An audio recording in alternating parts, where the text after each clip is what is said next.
يا صباح الفل، صباح الخير. يوم جديد وشهر جديد. النهارده 1/9، ويا رب العربية ما تعطلش والحصل امبارح يبقى مجرد فنكشة كده عشان متأخر. بس حكيتلكوش بقى لما رجلي اتعورت في المصيف سألت مين بقى؟ سألت شات جي بي تي. والله صورتها وقمت جاي ايه سألت شات جي بي تي. اخويا قاعد معاه بيقول لي ولا احتمال اخويا دكتور بيقول لي احتمال تحتاج حقنه مضاد حيوي او حاجه لان احنا ما احناش عارفين ايه اللي عورك. قلت له لا ان شاء الله سليم. قال لي هو انت بتسال مين؟ قلت له بسال شات جي بي تي. حد يضحك. بس والله العظيم انا كنت بصورها كل شويه واسال شات جي بي تي فعلا. بسم الله.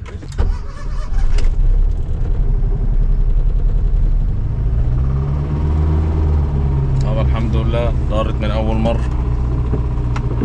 انا شفت امبارح خبر كده عن السفارات بتاعتنا في الخارج وان احنا ايه شلنا الحواجز من قدام السفاره البريطانيه، شلنا الامن من قدام السفاره البريطانيه. الحقيقه يعني انا ما كنتش اعرف الموضوع بتاع الجنازير ده والشباب اللي بيقفلوا السفارات بتاعتنا بره بالجنازير غير من وزير الخارجيه بتاعنا. يعني هو لو ما كانش طلع ادلى بدلوه وبالتصريحات اللي انتشرت ليه واللي انا يعني اظن ان هم اللي مسربينها عن قصد، يعني مش متسربه غصب عنهم ولا حاجه، بالتالي هم اللي مسربينها عن قصد عشان يخوفوهم. يعني نتيجه التعامل ده انا اظن ان هي السبب في انها كبرت الموضوع، ولو كان تجاهلهم ما كانتش الامور وصلت للدرجه دي. انما هي الامور بقى وصلت لدرجه ان انت تشيل الحواجز الامنيه من قدام السفاره البريطانيه هنا في مصر، فالموضوع كبر بقى واللي ما كانش عرف، وطبعا السفاره قفلت ابوابها فالموضوع كبر قوي. الموضوع اللي يمكن ما كانش حد يعرفه بقت الدنيا كلها تعرفه بسبب هذا التصرف.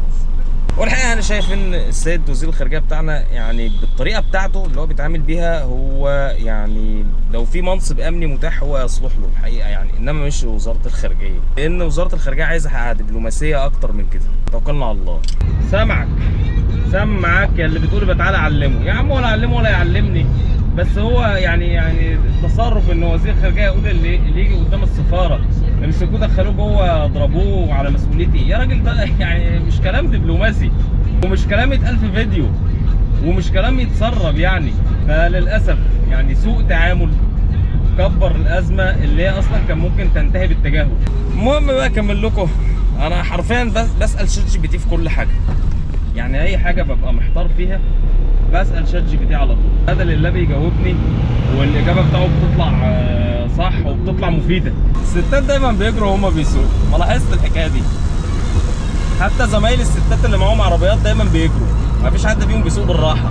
كل مره بسوق فيها العربيه بدعي ربنا ان انا اوصل بالسلامه. كل مره ببقى قلقان كانها اول مره اسوق، مش قلقان من السواقه، مش قلقان من السواقه في حد ذاتها، لا انا يعني مقتنع تماما ان انت ما بتوصلش عشان انت بتعرف تسوق، انت بتوصل عشان ربنا عايزك توصل.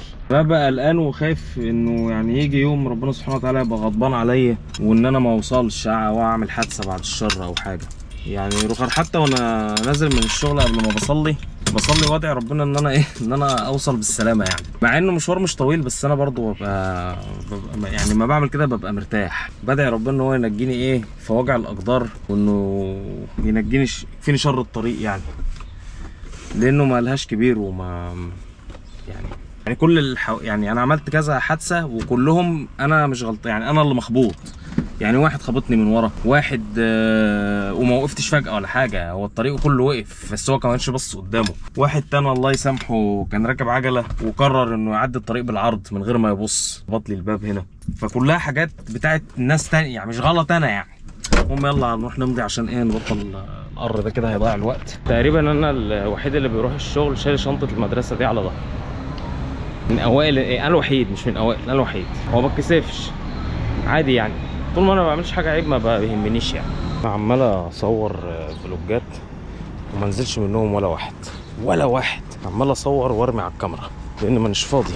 لسه الفلوجات بتاعت جمصة اصلا ما خلصتش، لسه الفيديوهات بتاع جمصة ما خلصتش. انا عمال اصور وارمي على الكاميرا، اصور وارمي على الكاميرا، الايام تخش بعض. لا اظرف حاجه ان انا اول يوم بدات فيه تصوير قلت ان شاء الله احاول انزل فلوجات يوم بيوم.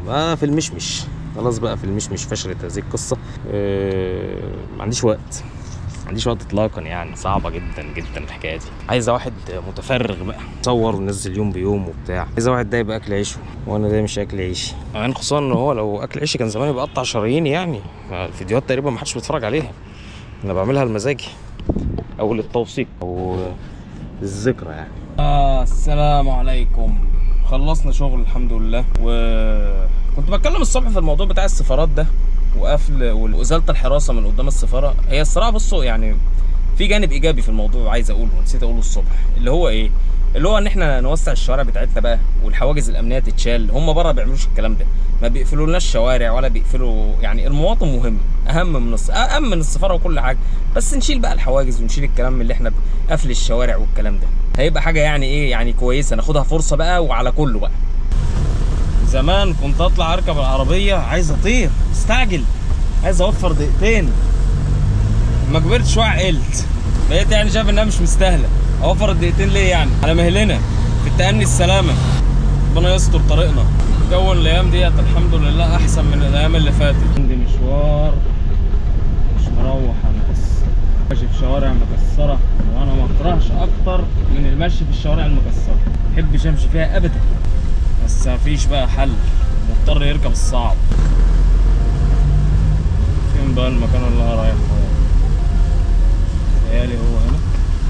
لا نقف قدامه احسن، لا نقف قدامه احسن.